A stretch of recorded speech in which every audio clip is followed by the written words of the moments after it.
is me, Scott, that guy that you have occasionally stumbled across here on YouTube. And today's video is part 4 of the Trick or Treat Studios, aka Tots, Halloween 2018. Guys, this is the part of the video I wish I could just personally get over with right away and say it's perfect. Why? Because just like you, if you've worked on these before that is, I still get intimidated about getting that wash, the cracks, the lines. I still want it to look fantastic. No matter how many of these I've worked on, I'm never satisfied. I am my worst critic. Real quick, there's a couple things that I'm doing now that I didn't show you in the HK video. So this might benefit you. Remember in the HK tutorial video where I talked about Mod Podge? Come on, there you go. The Mod Podge, I use this at the end of the mask. It's basically a sealer. Its stuff has been around forever. I've been using it since I was in grade school. It helps protect, it helps protect your paintwork or even your pencil work. It's just a great sealer, okay? Hell, people have used it to put over puzzles when they're done. Even there is some stuff that specializes it, but Mod Podge works just as great. How do you use it? Like I've talked about in the HK video, with either an airbrush or a brush or a sponge, you still want the majority of it to be watered down. Like say 3/4 water distilled and then 1/4 of the Mod Podge. You can wipe it over, you could use paintbrush, it doesn't leave streaks, it dries up completely transparent, and it is a great sealer. It's flexible because it's basically, well, it's rubber, and it's really a glue. And another thing, you probably have come across this quite a bit, Plasti Dip.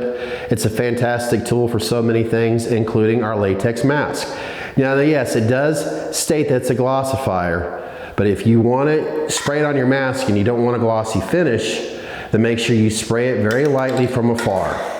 And if you want to put another coat on it, let it dry for a decent hour before you put another coat on it, but make sure it's light and from afar. And like the can says, at any paint, including glue, guys, you know how to do this. I shouldn't have to tell you, always practice good methods. Now, the main reason why I brought these two up, after I had put the base coat on, technically the next day, I had sprayed some Plasti Dip on this mask. I put a very light coat all over it. I made sure I shaked it real good for an hour.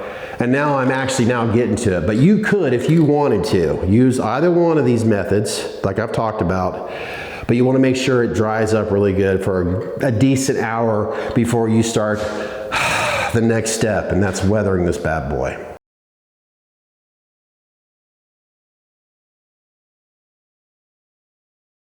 Now I'm going to go with this type of paint. It's a Cosplay wood leather, you know, it's actually a kit. They have, I've noticed the Hobby Lobby where I purchased that, they have like 3 different types, basically 3 kits of 3 different shades. Some of it has more of a metallic finish. This has a satin finish. They also have this FX, which is great. They have metallics and more of a satin finish. They're really about the same thing. It almost makes me think they're made from the same company, and maybe they are. I haven't really looked into it that much. Naturally, you may already know this stuff, so you know the answers to it. And another great thing about this, as it states on the end, there's a video tutorial about this stuff, so you might want to check it out if you're a little bit more curious about yourself. This wood leather, it just makes me think of an HK finish. Now I know, like, Nightmare Toys, they've advertised some paints that they have that's ready to go for you to use on your own, you know, rehaul projects. One of these days, I'm going to invest in some of that stuff myself because I really love those guys there at Nightmare Toys. They've got our backs and they're true Halloween horror fans. And they never let us down. So if you want to check that stuff out too, I highly recommend it. And of course, there's other airbrush paints out there available, and I believe I may have talked about it before. If not, eventually I will get into that as well. But this, I figure, this is basically somewhere in the middle where a lot of us could have more access to, and it works just as great. So I'll show you what I use, and I'm gonna start painting this bad boy. Well, right? I was about to say we're. You get the point. Okay, I showed you the paint. Now I'm going to show you the other tool. Yes, alcohol. Now I have some reducer in my hand, if you could see it. I've got way too much going on here. I need a little table reducer that's usually for like airbrush paints. You could use reducer with the acrylic paint that I showed you. All in all, they're basically acrylic paints. But alcohol, I use it because it's a little bit more affordable, and I tend to use this more and more with all the rehauls that I do. And when I can get it for $1.25 at Dollar Tree, hell yeah. Now, what I got going on here, like I said, the black and the brown and the alcohol, I wanted to basically have it look to be about, like the thickness of skimmed milk. That's what you want to kind of going for. Now, I should have made some more. I got a little anxious to show you here on camera. And that's exactly what I'm going to do. I just eyeball it. I don't get out the scale or anything like that. You don't need to. So let me go mix a little bit more, and then when I get back, I'm actually going to spray this guy down. Last year when I uploaded that 2-part tutorial video on the HK, I had more than a half a dozen individuals that it was either in the comment sections down below on those videos, or they reached out through me on Instagram, and they were asking me questions about, you know, brushes and sponges and all that. And I figured out why. You were smart. You were doing your due diligence. You were talking to others, or you simply were here on YouTube doing some research like I've suggested in the past. You came across these individuals that were doing tutorials on Meyer masks, and you were noticing that they were using brushes and sponges and all that, and different methods with using the brushes and the sponges and all. If that is something that you're comfortable with, or you've never used an airbrush, by all means, please do so. You owe it to yourself. But please do some more research. Find the best ways of using your brushes, your tools that you have, and practice. Practice, practice, practice. If anything, get yourself a cheap mask and practice on that mask first. That way you get a feel of what it's like to work with the latex and the acrylic paints, the latex. Because if you've never done it before, there's a good chance that when the first mask that you start painting, you may not be as happy with the results. And don't feel bad. You got to start somewhere, right? But if you really find yourself falling in love with doing this sort of thing, I would advise that you would seriously look into information about getting yourself an airbrush. Ask around. The same thing. Do the due diligence.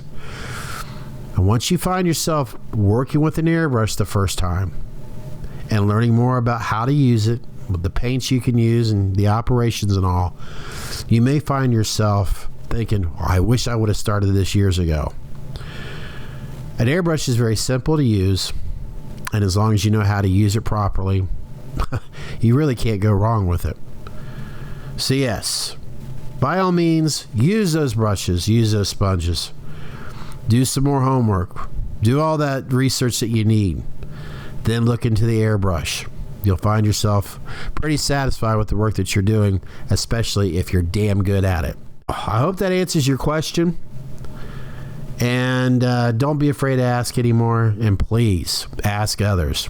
You owe it to yourself to become even a better artist than you are today. All right, now the time where the patience really kicks in. And what I recommend when you're doing this is to sit down, get comfortable, watch your favorite movie, or have your favorite music in the background, whatever relaxes you, whatever keeps you mellow when you're doing this part. Granted, this is very relaxing, but you might as well have the best of both worlds, right? So yeah, sit down, relax, just be patient with it. Get yourself, you know, some of the alcohol. Stock up on it if you must. Even though I've preached about the Dollar Tree being $1.25, it's not like this stuff is really that expensive in the first place. I got to thinking, I know a lot of people go to Sam's. I'm sure there's a Sam's in your neighborhood. If you've got a Walmart, you probably have a Sam's Club. What are the other big bulk places? I can't think of it right now, but you know what I'm talking about. Everybody has their big super center stores, the Walmarts, or maybe you just do a lot of your shopping online. I would recommend that you do invest in a lot of this alcohol here for this line of work, or maybe stuff around the house. Maybe you might want to try something that's not as strong. Try the 50%. You know, I've done it a couple times. I wish I had some for this tutorial, but this seems to, like I've said, I can't remember on which part seems to be the sweet spot. So have some on hand. Of course, I pour it in a glass. These glasses I use a lot, other than, you know, well, I think you get the idea if you know what this is, a Roxy glass. I'll let you figure it out, boys and girls. And Q-tips. I go through a lot of Q-tips. I don't know why this sponge is in there. I probably just threw it in there. A sponge is something that I don't use till later on. I don't know if I mentioned it earlier, maybe I have, maybe I haven't, but just to be on the safe side, it's crucial that when you are wiping away this wash that's dried up, do not use a sponge.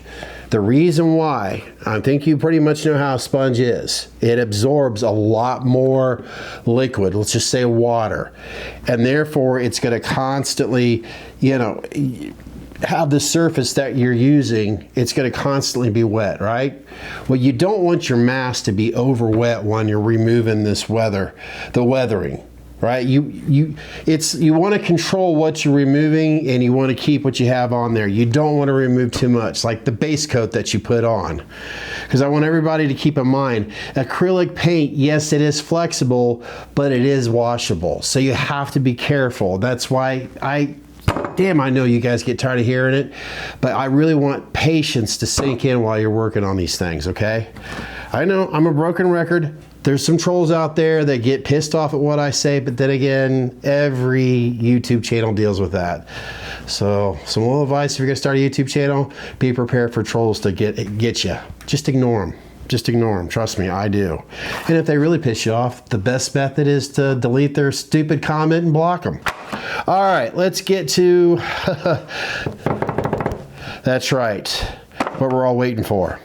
Now I'm going to work on this a little bit on camera, and then I'll come back to show you the results tonight. Not the actual finished project, because I'm only going to work on it a little bit, and then I'm going to rest and then work on it some more tomorrow. That way, I want to prove to you that not only do I, what's the phrase I'm looking for? I want to show you that I just don't preach it. I also, well, that's not the right phrase either. In other words, I do take my own advice. I'm patient with it. I don't overdo it. I just take baby steps with it, and I usually have, in other words, the hard work usually pays off, right? Damn, I wish I could remember that phrase. I always forget them while I'm doing videos. Practice what you preach. Is that it? Yeah, that's it. All right, let's get to it. Enough of blah, blah, blah. All righty, what I'm gonna do is take this. This is just some cut up and old, I have like 2 of them. These were pillowcases. I wouldn't advise, if you're living at home with mom and dad, just to rip up any pillowcases, because let's put it this way, there are some sheets that are pretty expensive when they have more thread count. Those are expensive sheets, so make sure you get permission. Or go to a Dollar General or a thrift store and buy something cheap, or wherever. And just, you don't need fancy, but anyway, I'm gonna get to it. All right, this is damp, it's not soaking wet, so I'm gonna start lightly kind of wipe and tap at the same time. Now I know that there's a good chance that the camera's out of focus while I do this, so I do apologize. But just like I said, wipe and tap. And don't just do it in one area. Go around the whole entire mask. Because I've noticed that in the past, especially when I really first started doing these 2018s, I was concentrating way too much in one area, and then that got me in trouble. I noticed that I was wiping away more than I wanted to. So if you're watching right now, which hopefully you are, you're either saying, damn it, it's out of focus. Or is any of it coming off? It is. Slowly but surely. Trust me, I'm seeing it more on this chin right now. Let me see if it's some focus. Let me try something else real quick, see if I get more focused on this guy. All right, maybe that will help. I got more of a manual focus. You know what, I'm gonna trust my gut instinct right now. I know it's not perfect, but I think you guys can see it clear enough. Oh, and by the way, I let it sit for about 15 minutes. In other words, by the time I took everything out of the garage, put some stuff away, I always try to make sure I clean up after myself. I let this sit for about 15 minutes.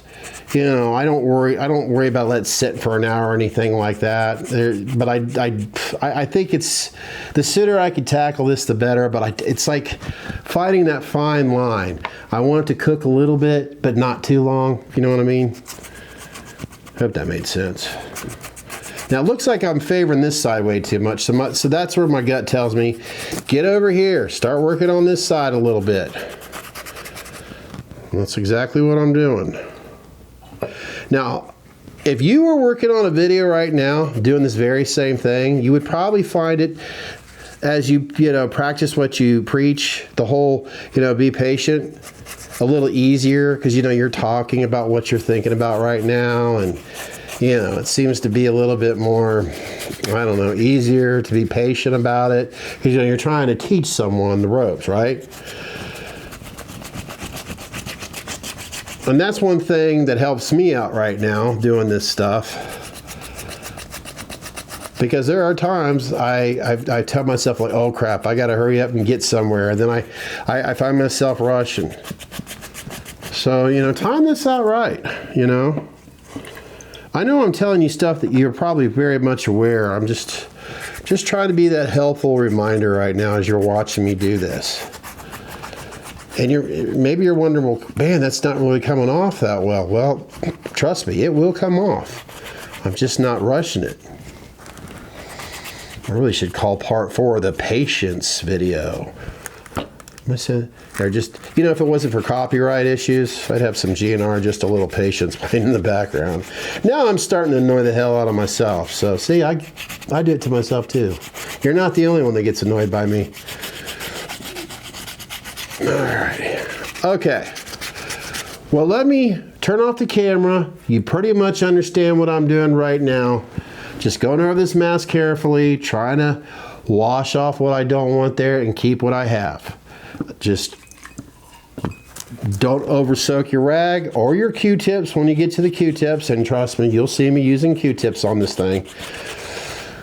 Listen to your favorite music, whatever it may be. Watch your favorite movies or your favorite YouTube. Maybe you're watching me here on YouTube. Right now the TV's not on, but I figured, well, I don't need to have it on right now.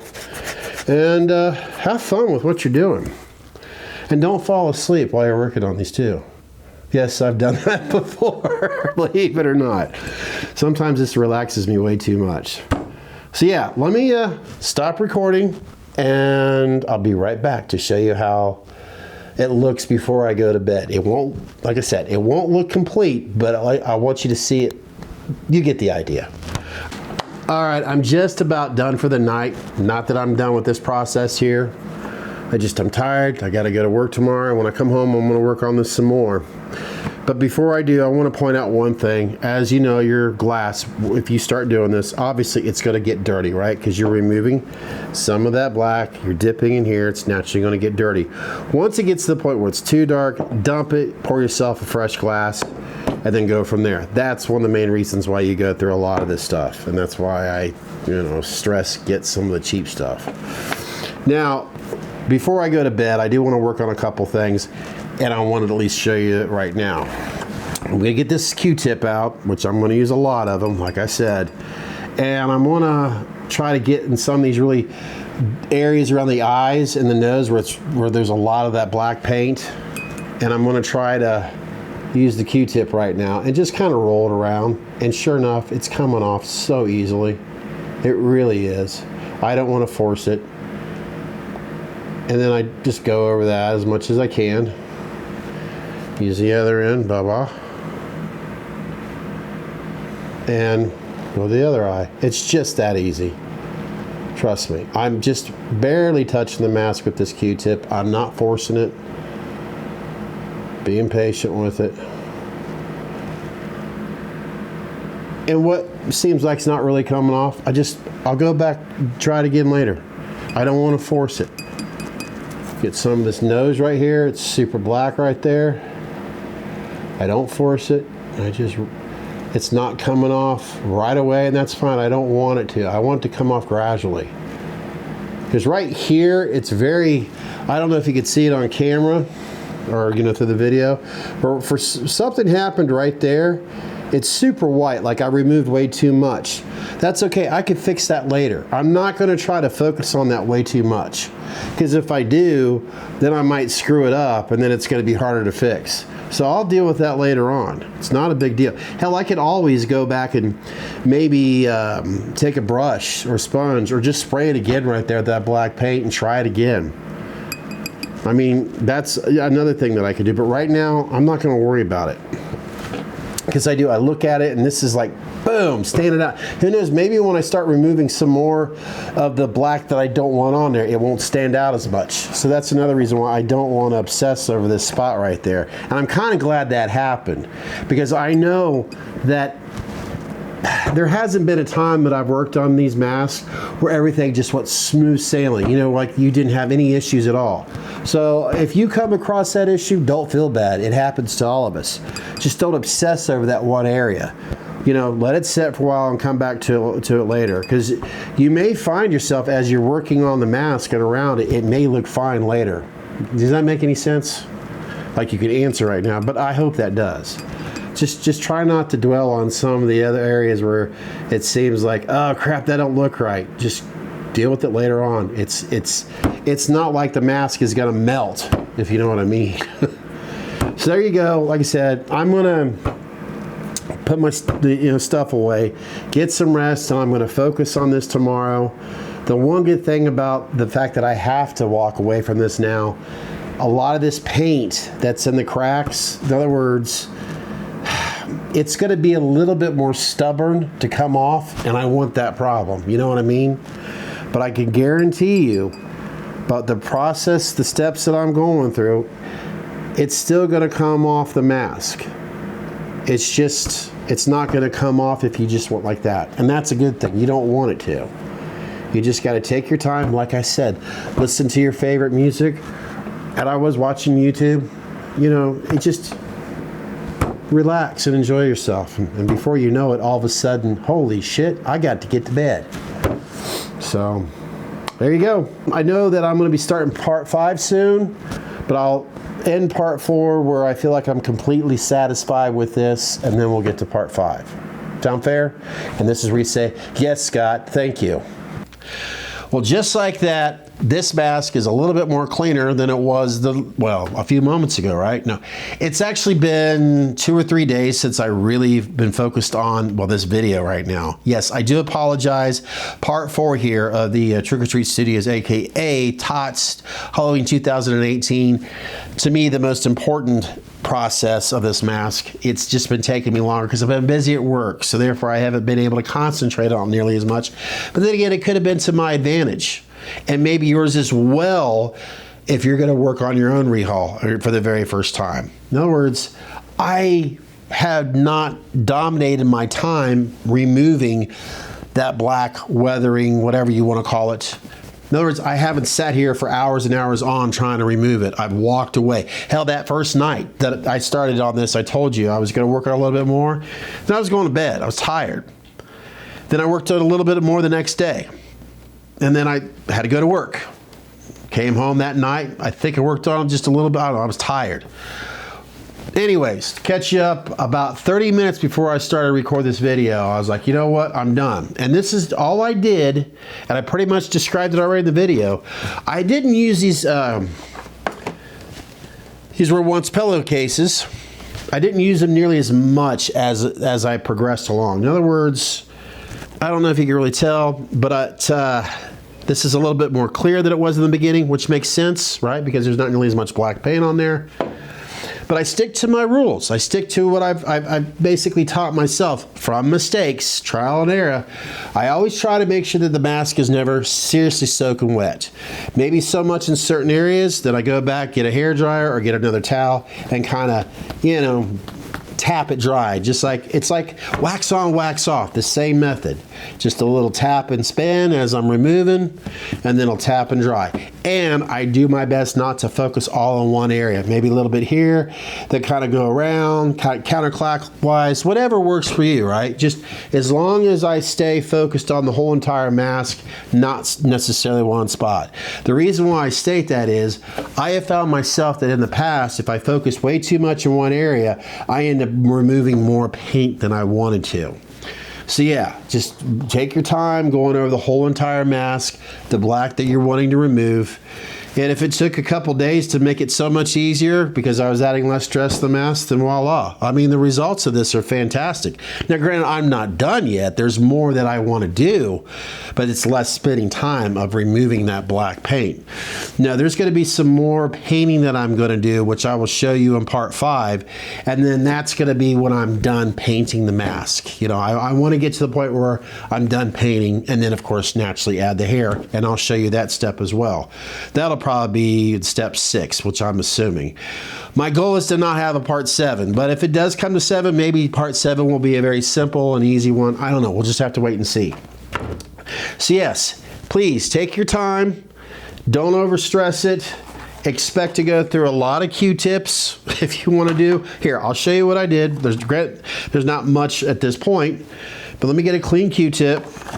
Like, so these are the cheap ones, and you know what? I think I'm liking these cheap ones more because they're not as fluffy. Granted, for your own, well, they say don't use them in your ear, but these cheap ones seem to be working out really good for this. So all I do is just dip. Let me find something. Let me go right here. One's a little bit more sensitive.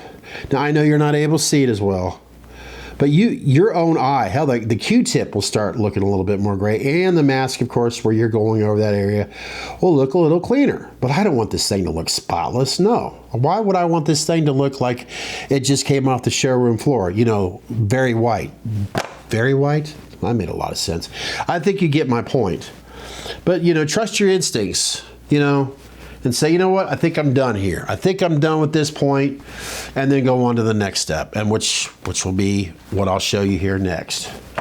So, if you are liking what you see so far, and if you haven't yet subscribed, please do so. And if you're new to this channel, then what are you waiting for? Slap that subscribe button.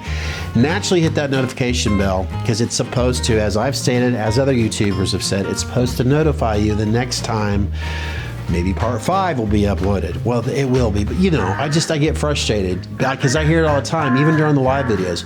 Well, I wasn't notified. You know, I don't know what's going on with YouTube. And of all things, last but not least, definitely give me a thumbs up because it will help we get a little bit more popular. Granted, I have to work more like I used to here on YouTube, but you, by just simply liking, helps me get pushed even more. I've been told, I did some research, and apparently that's what's true. So, alrighty, well, part 5, I'm looking forward to that, and I hope you are too. Everyone stay safe out there. Enjoy your Halloween, whether it's a terrible movie or not. No, seriously, enjoy your Halloween, and I'll see you soon. Bye.